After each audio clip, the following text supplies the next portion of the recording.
Society tells us as men we need to provide, protect, lead, and serve others.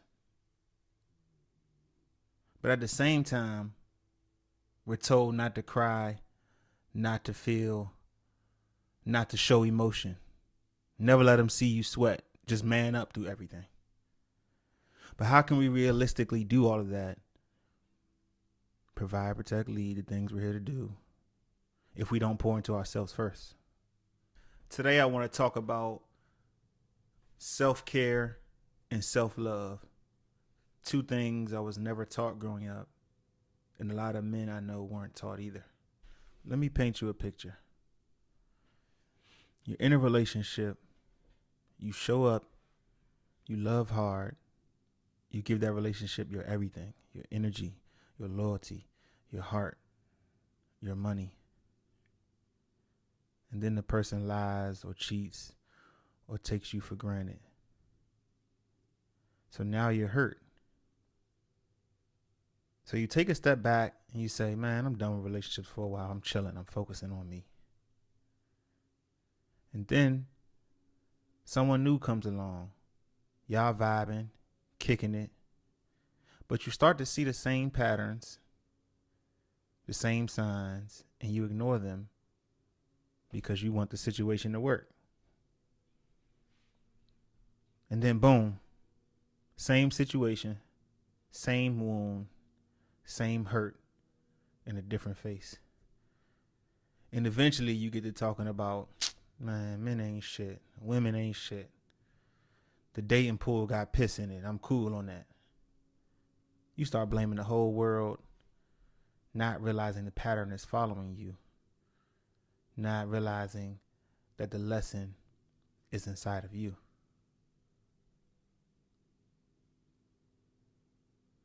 Now, what if I told you these situations, this pain and hurt that you keep experiencing has nothing to do with them and everything to do with you? What if I told you the reason you keep repeating the same pattern has nothing to do with them and everything to do with you?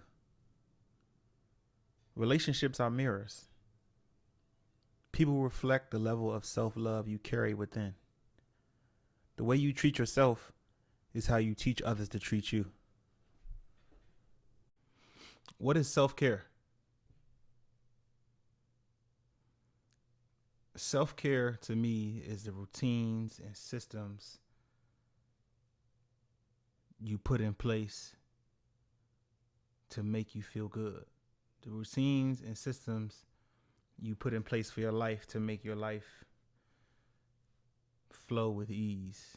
Things you do for yourself, intentional time you make for yourself. So if you don't make time for yourself, how can you expect somebody to love you if you don't love yourself?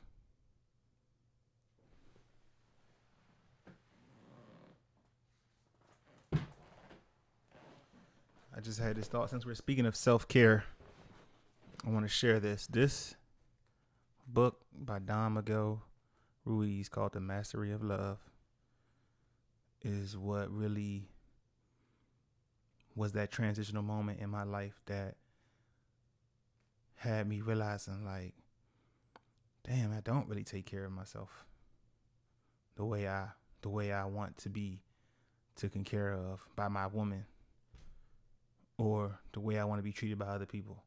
Okay, so in this is a very powerful book. I recommend it to everyone.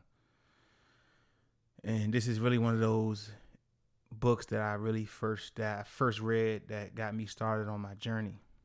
So for me, the self-care is the systems and routines that I put in place in my life in order to feel nurtured, in order to feel lighter in my own energy, in order to feel happy and, literally feeling good.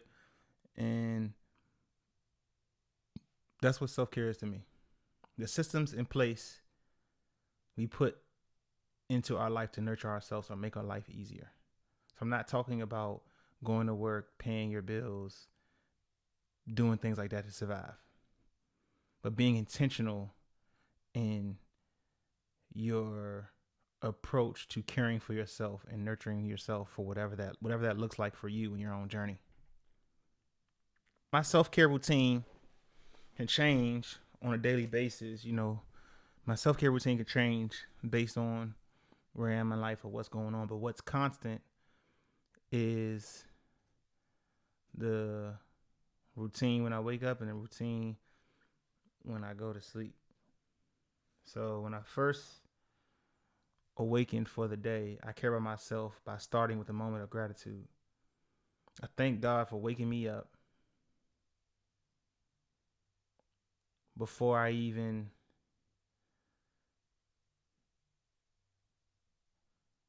open my eyes. When I do open my eyes, the first thing I see is a little placard on my bed frame that says, "Start each day with a grateful heart." So I'm intentional about doing that. Man, when I learned about self-care, I'm like, damn, this is what my life was missing. And once I began to create an intentional routine, it just made my life easier, flow easier. I had better days. That's not to say that life will be perfect once you get a self-care routine. However, that routine will allow you to manage with the stresses of life, to manage different challenges and just things that we face in life. So create a self-care routine for me, I use a daily planner. So I use a daily planner to notate, what I have on my schedule and what I'm doing. And then you put in that planner things for you to follow. So it's like a checklist for me. Or if you use your phone, you can use your phone, create a little checklist or a reminder. Set a reminder in your phone or a calendar. You can set a recurring calendar alert. It's your duty to take care of you. It's your duty to love yourself. And even if you are in a relationship, the way you treat yourself is still how you telling the other person to treat you. If you don't have a self-care routine yet, you can start by asking yourself questions. What does self-care look like for me now?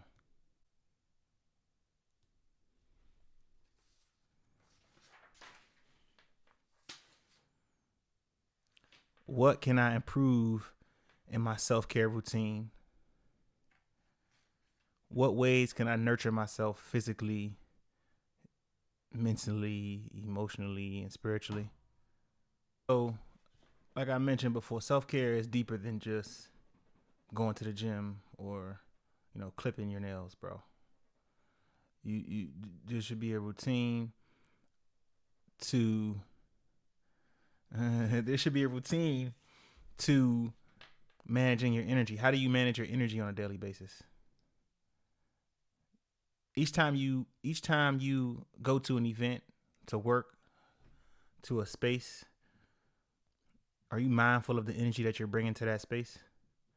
Because the energy that you're bringing to that space is based on what's going on within. What we experience in this physical realm of life on the outside world is a reflection of what's going on inside, a reflection of that inner dialogue, how we talk to ourselves, the things that we're feeding ourselves. So a part of taking care of yourself is being mindful of your diet. When I say diet, that means what you consume, what you listen to, what you read, what you see, who you're around, and the environment that you're around. So make it a point to audit these areas of your life to see what you truly need. Ask yourself, what do I truly need in this moment? 8 ways I've learned to love myself and how you can start to incorporate self-love and self-care in your life too. So number 1, movement. Movement is self-care. Movement is medicine. So for me, I know that I got a lot of energy. It's imperative that I move my body, whether I go to the gym, walk outside in nature, or do some stretches on my yoga mat. But it's important for me to move my body, not only for the physical aspects, but it's like mental. It's therapeutic. So movement, developing a routine to walk, run, hit the gym, stretch, anything. It's a powerful way for you to care for your physical body. Movement helps you move through energy, helps clear your mind, and helps you get back into your body and out of your head. And once I started honoring my body physically, I realized I also had to care about my mental as well. And that leads me into tip number 2, journaling. Journaling is good for mental, emotional, and spiritual self-care. It's one of the most powerful forms of self-love. After you journal, you'll feel like a weight lifted off your shoulders. So I journal. I have a gratitude journal that I strictly just write, open up the page and just fill the whole page with things I'm grateful for that I actually feel in that present moment.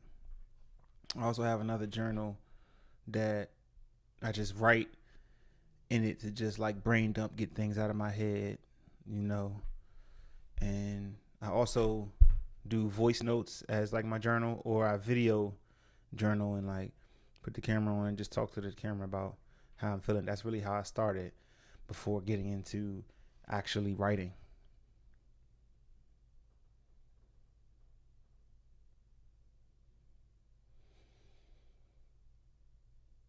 So try journaling in any of those ways and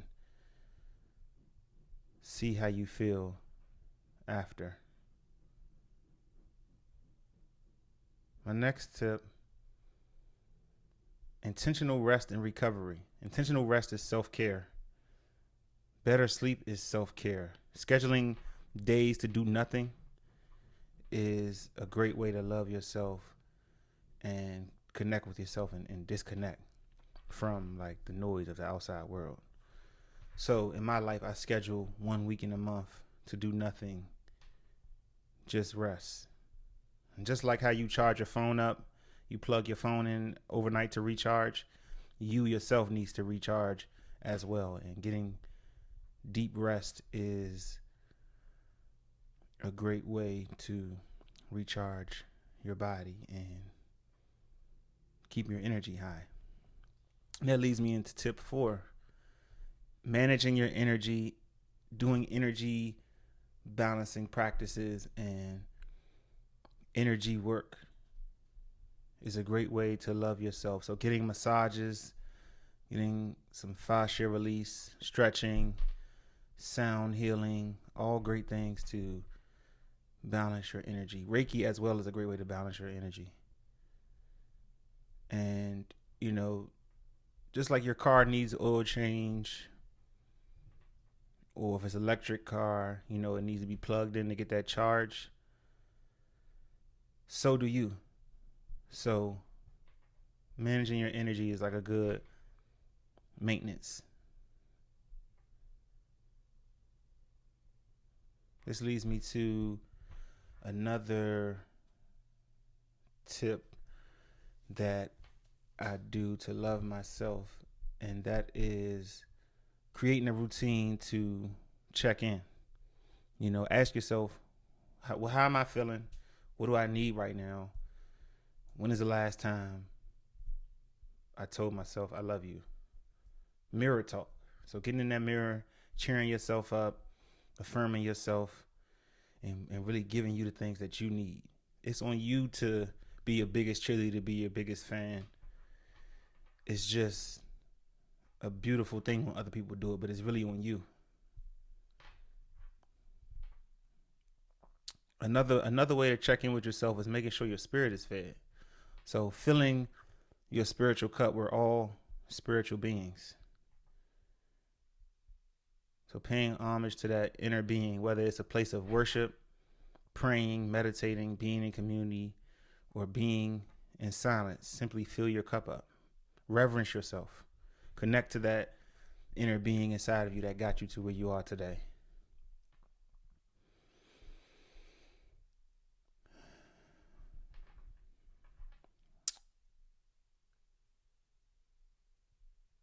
And for me, another, for me as a creative, tapping into my creative energy is self-care. So whether that's you do art, you draw, you sing, you dance, whatever your creative endeavor is, tap into your creativity. That's a form of self-love. Another tip is therapy. So talk therapy, stretch therapy, plant therapy, like I said, art therapy, Reiki. All of these things are forms of self-care and self-love, and they help balance your energy, help with your mental space and mental clarity as well. Another thing you could do is go to a wellness center and ask, tell them what you're dealing with. If I'm stressed, hey, I'm stressed. What service do you have that can help me manage my stress? And what tips do you have that I can take at home to revert to? Trust the process. If you've never had a wellness session done, this is your sign. This is your nudge to go try that and go to your local wellness center and ask them what is their most recommended service that can help deal with stress. Lastly, setting boundaries. Making time to be with yourself is self-care. Setting boundaries is how you teach others how to treat you. Disconnecting from the outside world is a form of self-love. Keeping a lie is not the last one. Keeping a clean environment is self-love. Cleaning and decluttering can be therapeutic. Your space reflects your mind. I know you heard the term. Cleanliness is next to godliness. And, I've noticed that in my life, like if my space is cluttered, that's how I know, okay, my mind is cluttered. It's a lot. I got a lot going on. And so then I just regroup, reset, and clean up. So let's recap real quick. Today we talked about 8 ways to love yourself, and I shared some of the ways that I incorporate self-care into my life.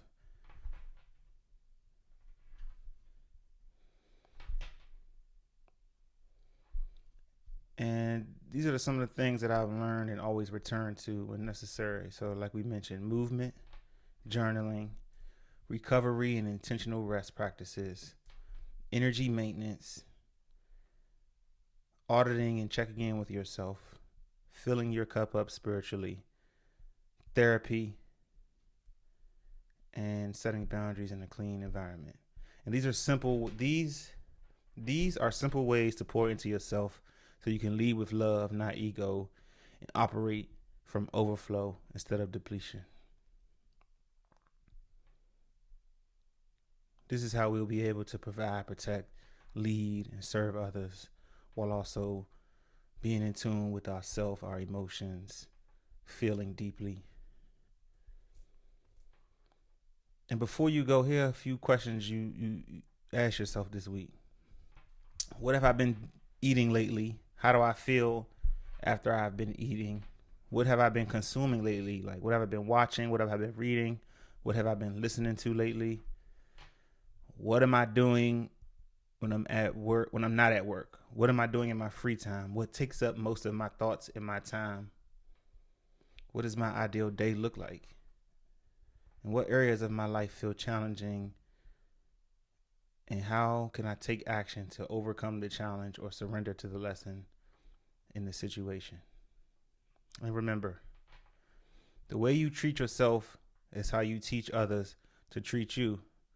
So it's only right you treat yourself with love, care, and nurturing.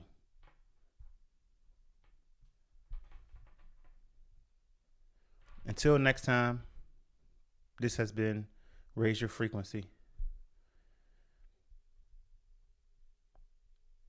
If you know a man that may resonate with this message or who could use any tips from this message, please share it with them. And if you tried in these practices before, let us know. Leave us some comments in the comment section. Thank you for tuning in, tapping in, and transforming within with me. Until next time, peace.